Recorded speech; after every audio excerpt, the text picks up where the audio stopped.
고려시대 유행복식, 고려양과 몽골풍. 글쓴이 최정. 고려의 수도와 복식 문화.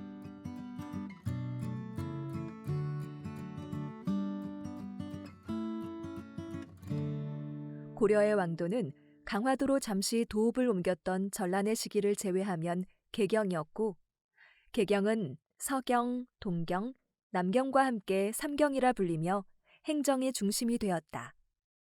현재의 서울인 남경 지역은 고려 말에 왕조가 바뀌면서 천도한 지역이므로 고려의 왕실 복식 문화와 수도의 복식 문화는 개성에서 완성되어 조선 건국 초기까지 한양으로 옮겨져 유지되었다고 볼 수 있다. 고려시대 복식의 형성 배경.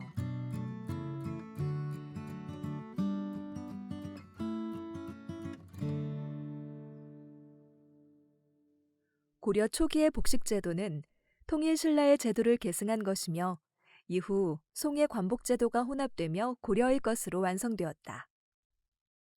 1123년경 고려를 방문한 송나라 사신 서긍은 고려 전기의 문화를 기록한 선화봉사 고려도경, 즉 고려도경으로 널리 알려진 저서를 남겼다. 간혹 고려의 문화를 기이한 것 또는 중국 문물을 모방한 것으로 여기는 관점이 나타나지만 고려 복식과 풍습에 대한 묘사가 자세히 담겨 있다. 고려 제4대 광종은 송과 친선 정책을 취하면서 사색의 공복제도를 정비하여 관리들의 공복 색상으로 서열을 정했다. 고려 후기에는 북방민족과의 분쟁이 끊이지 않았으며 거란족의 요, 말갈족의 금에 이어 몰골족이 지속적으로 고려를 침략했다. 고려는 수십 년간의 항쟁 끝에 칭기즈 칸의 손자인 쿠빌라이 칸이 건국한 원과 화친을 맺고 원의 부마국으로서 관계를 유지했다. 이때부터 약 100년간 원과 고려의 문화는 활발하게 서로 영향을 끼쳤다. 고려는 불교 문화가 극도로 화려했던 시기이며 고려 말에 제작된 현존하는 고려 불화 몇 점의 일부분에 매우 작게나마 당시 인물들의 복식들이 묘사되어 있다.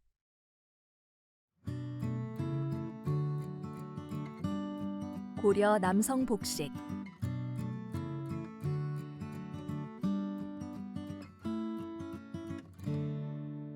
고려의 왕의 복장인 왕복에는 착용 상황에 따라 제복인 면복, 조복, 공복, 상복, 연복이 있었다.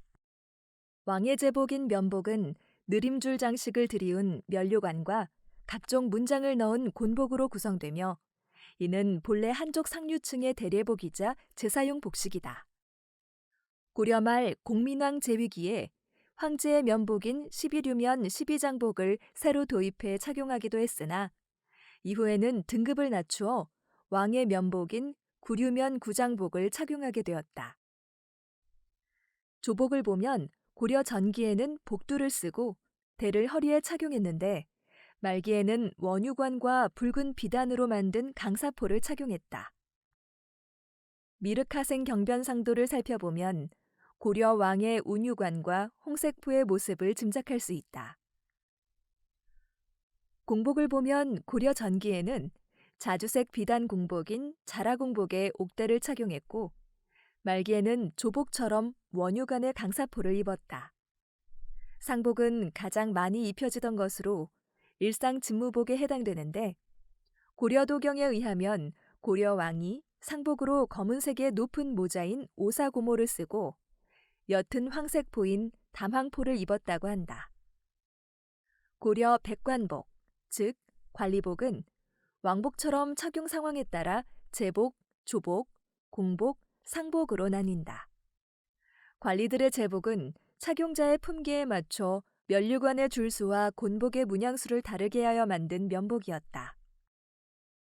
공복의 경우 각 직품에 따라 의복의 색, 허리띠, 어대, 홀 등의 차이를 두었다.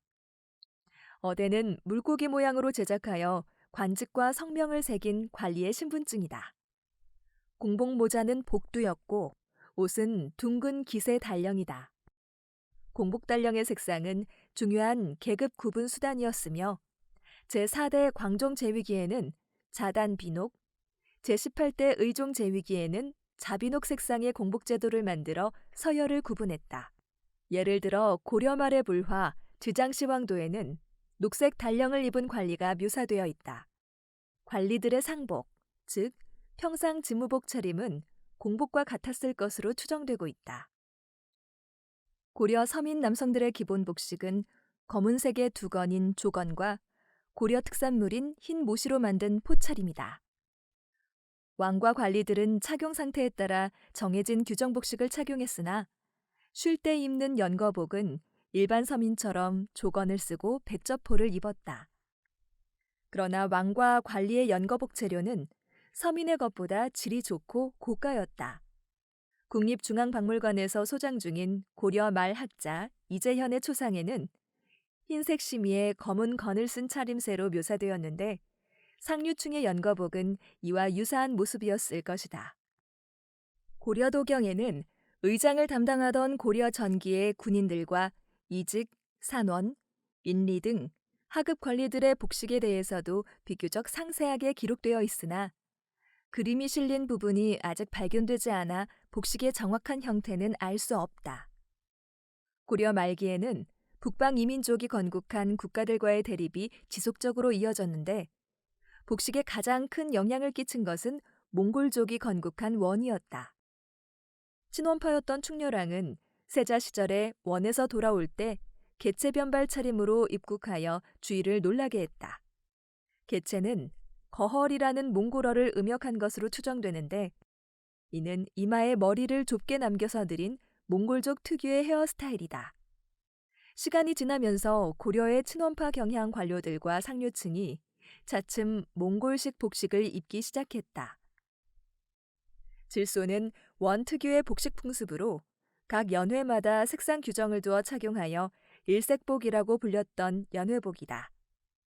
원사의 여복지 부분을 보면 질소는 훈척, 대신, 시중 드는 자들이 대칸에서 하사받아 입었던 옷이었다고 하며 고려 사람도 원의 질손 연회에 참석할 때 입었다. 제31대 공민왕은 왕의 내정 간섭을 관복제도로 저항하기 위해 새로 건국된 명나라에서 한족의 관복을 도입했다. 공민왕 때 도입된 왕의 면복과 백관의 관복은 중국에 비해 2등급 낮은 2등 채강 원칙을 적용한 것이었다. 고려 여성 복식.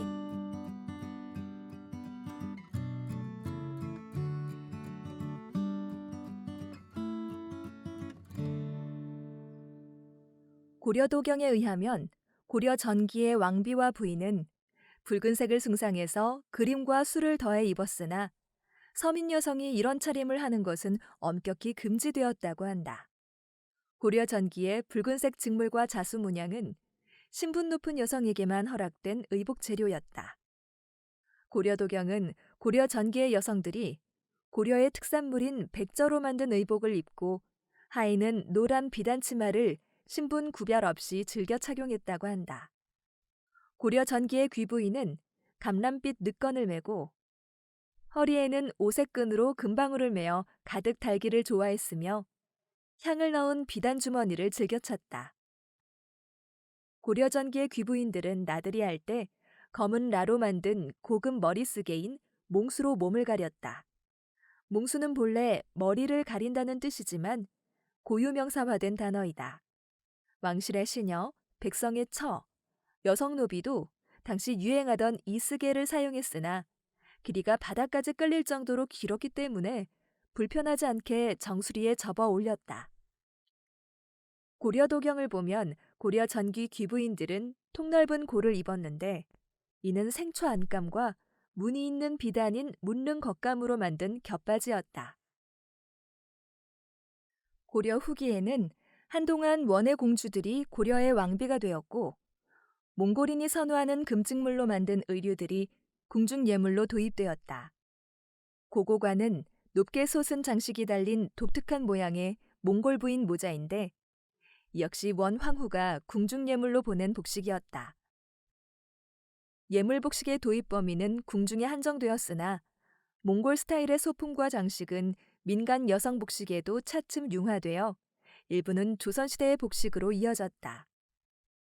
고려 말 공민왕 때에는 원으로부터 벗어나기 위해 명예 관복을 새로 도입하면서 저기를 비롯한 왕비 관복과 부속물도 도입되었다. 이는 이전의 송나라에서 명부들이 예복으로 입었던 것과 매우 유사한 예복이다.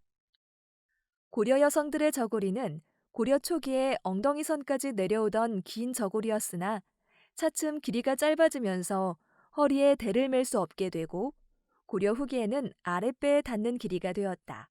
고려 말에 제작된 수월관음도를 비롯한 고려 불화와 벽화, 14세기에 제작된 하연부인 초상화와 국립중앙박물관 소장품인 조반부인의 초상화 등에서 이러한 모습을 볼 수 있다. 고려양과 몽골풍.